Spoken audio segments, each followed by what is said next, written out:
Baik, waktu jalan terus, saya persilahkan kepada Pak Rektor IPB, kalau sudah bergabung di sini, Pak Profesor Arif Satria.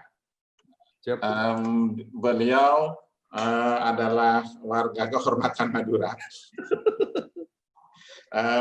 Kita ingin mendengarkan Pak Rektor apa saja dan kira-kira tentang pembangunan Madura. Kalaupun mungkin pembangunan nasional, kira-kira Madura masuknya di mana, saya persilakan Pak Rektor. Sama, mohon waktunya 10 menit juga. Baik, terima kasih. Assalamualaikum warahmatullahi wabarakatuh. Yang saya hormati Profesor Mahfud MD, Menko Polhukam, kemudian Pak Hairil, senior saya. Ini senior saya semua, Pak Hairil, Mas Didi, Rahbini, dan juga Mas Sinul, serta para kiai, para bupati, dan juga Prof Min, dan hadirin sekalian berbahagia. Terima kasih atas undangan pada hari ini. Ketika flyer itu beredar kemana-mana, banyak orang Madura WA saya. Jadi Pak Arif itu orang Madura. Saya bilang, saya orang Pekalongan, tapi spiritnya spirit Madura. Bapak-Ibu sekalian, ini penting buat kita semua untuk bisa tadi mencermati sambutan dari Pak Hairil dan juga dari Pak Prof Mahfud. Tapi poinnya adalah bahwa ke depan ini yang kita hadapi sekarang adalah ketidakpastian. Dan Darwin mengatakan bahwa yang paling kuat, yang paling survive dalam kehidupan ini bukanlah yang terkuat dan juga bukan yang terpintar, tapi yang paling responsif terhadap perubahan.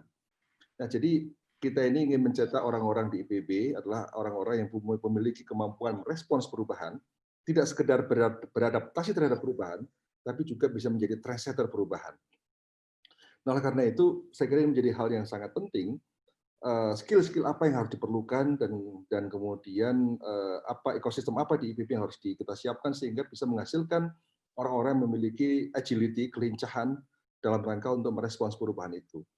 Ada 3 kata kunci yang selalu saya sampaikan kepada para mahasiswa juga dan juga para akademika IPB, bahwa fondasi yang paling penting dalam mencetak para mahasiswa adalah bagaimana kita memperkuat integrity. Karena integrity itulah basis kita untuk bisa mendapatkan trust. Kalau kita bisa mampu mendapatkan trust dan kita menciptakan high trust society, maka kita akan bisa mudah berkolaborasi. Dan kolaborasi ini adalah salah satu skill yang diperlukan dalam menghadapi uncertainty, menghadapi ketidakpastian. Ketidakpastian itu harus direspons dengan engagement, dengan kolaborasi, dan juga dengan flexibility.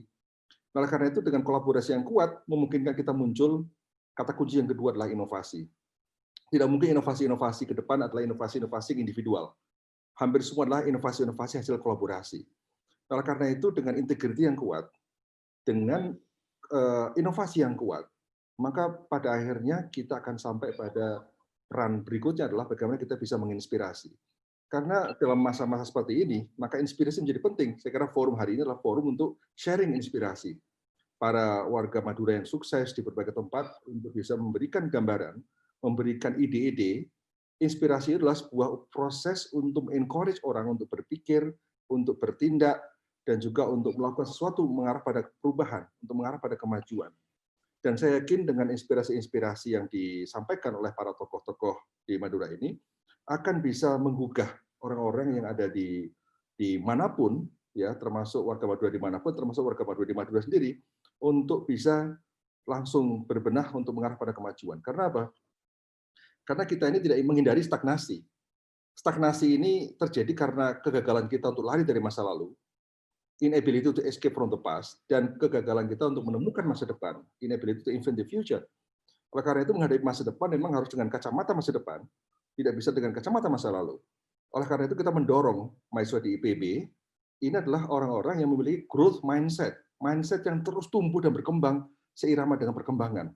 Bukan fixed mindset, mindset yang tetap. Perubahan terjadi, tapi mindsetnya fix, maka tidak akan bisa beradaptasi, apalagi untuk menjadi trendsetter perubahan. Oleh karena itu, saya mendengar Pak Hairil dan kawan-kawan di Bogor ingin merencanakan bangun asrama Madura di kawasan Dermaga, kampus. Menurut saya itu gagasan yang luar biasa, karena ini kompatibilitas antara visi teman-teman Madura yang mendorong orang-orang bisa memiliki agility yang tinggi untuk merespons perubahan, dan juga visi IPB untuk menghasilkan technopreneur, sociopreneur yang menjadi trendsetter perubahan, saya kira akan sangat bagus. kompatibilitas sangat bagus, sehingga apa yang dikembangkan oleh teman-teman Madura dengan asrama itu merupakan bagian yang terintegrasi dari proses pembinaan dan pengembangan kemahasiswaan yang ada di kampus ini. Jadi saya yakin dengan adanya kolaborasi ini akan semakin perkuat, karena IPB tidak mungkin sendiri. IPB butuh support dari berbagai pihak untuk bisa menghasilkan lulusan yang saya katakan tadi sebagai pembelajar. Karena ketidakpastian hanya bisa disikapi dengan mental pembelajar yang powerful dan agile, yang kuat dan juga yang lincah. Karena itulah yang bisa disikapi, karena perubahan itu sangat volatile. Mereka hari ini kuliah akan berperan pada tahun 2030, pada tahun 2040. Kita nggak tahu apa yang terjadi pada tahun 2040. Tapi kalau kita mempersiapkan dari sekarang mereka menjadi pembelajar, menjadi learner, maka mereka insya Allah akan survive dan bahkan bisa menjadi orang-orang yang berperan dalam perubahan mendatang. Jadi saya kira demikian beberapa poin yang bisa saya sampaikan. Terima kasih atas undangan pada hari ini. Semoga asrama bisa segera berdiri dan kemudian bisa terus memperkuat IPB untuk bisa menghasilkan inovasi-inovasi dan terus bisa menginspirasi agar bangsa ini semakin maju. Terima kasih. Assalamualaikum warahmatullahi wabarakatuh.